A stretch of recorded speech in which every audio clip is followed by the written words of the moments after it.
We continue with our discussion on the border crisis. And of course, on the border crisis has been, the hot topic has been the children, the kids. The administration, I believe, has been using the kids as a decoy to distract the American people from the overall crisis of the big picture. Joining me this time from Washington, D.C. is the co-chairwoman of Project 21 to discuss immigration and its repercussions on the children, Cherlynn Harley-LeBon. Cherlynn, welcome to the show. Great, Rick. Great to be with you. So I think, you know, everybody has got to be disturbed about the plight of kids that are crossing the border. Right. The question becomes, how much of this is authentic? How much is a distraction from the by the administration? But perhaps more importantly, what do we do with these children? I know you want to weigh in on that. Well, that's a very, that's a very good question, because for me, the question is, the children are here.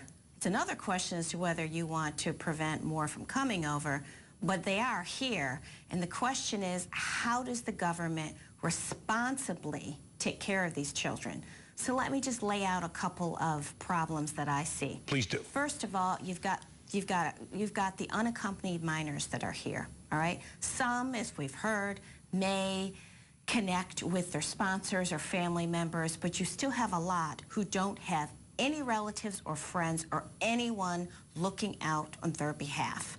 So the question is, where do they go?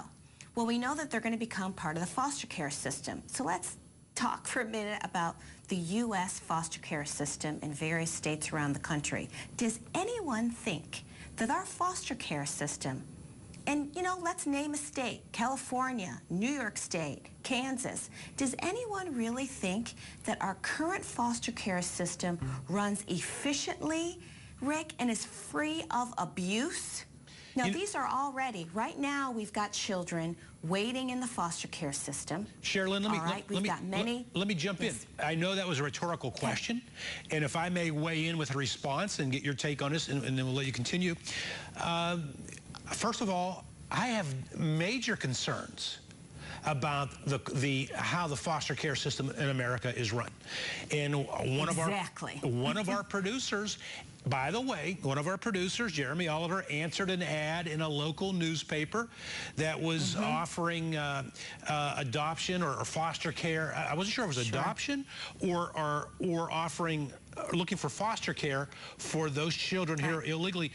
The threshold of quality was so low. So low. It was astounding. So we've got, number one, our current foster care system is, I think, has lots of problems, which I know we can't cover on the show. Number two, you've got ads. You know, your producer saw one. I saw an ad that came across my email that someone had posted that was put in a Murrieta, California. You remember Murrieta, where we had the demonstration going on. An ad was put in the Penny Saver, which is a local paper that many communities have. I had them growing up. And the ad in the Penny Saver, Rick, said that you can be qualified in as little as 45 days to be a foster parent, and you can get upwards of $6,000 a month. So let's talk for a minute about what that means. That is troubling. Okay, so, right. I'm former senior counsel in Senate Judiciary Committee, worked in the Hill and, you know, in and around policy dealing with children's issues. So I know a little bit about foster care system and the qualifications. Who is going to be qualifying people in less than 45 days? You've got a state and a federal background check that needs to be done. You've got a home inspection that needs to be done. There's a whole litany of things that should be done before you become a foster care parent. And upwards of $6,000 a month, that alone right there is going to draw in a certain type of person that's doing it just for money. And here's my third point. Let's think for a minute about these kids. They can't speak English. They're not familiar with American culture whatsoever.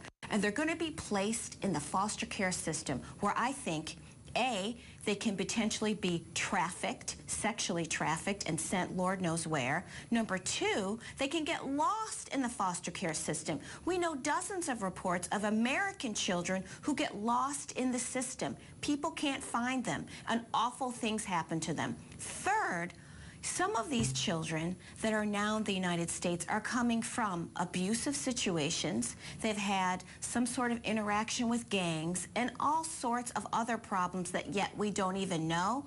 Now you're going to put them in an American foster care system, which I think, as I said before, has problems. Look at how can we expect these children to function and thrive when we don't know what type of situation they're coming from, and now they're going to be in situations which I think are ripe for abuse. Cheryl Lynn, you make points that no one wants to discuss, certainly not in this administration, not in this mainstream media. We're down to less than 30 seconds. What do you believe, in a soundbite or two, is the solution for these kids here now? Well, I think social service agencies, I think people who are working on the policy and the welfare of children really need to force the administration to answer these questions. What are you going to do with these children? How are you going to create a situation where they can thrive and become productive members of American society? I love the spirit of your answer. All right, Cheryl Harley-LeBon from Project 21, we thank you for joining us and sharing your insight on an important matter.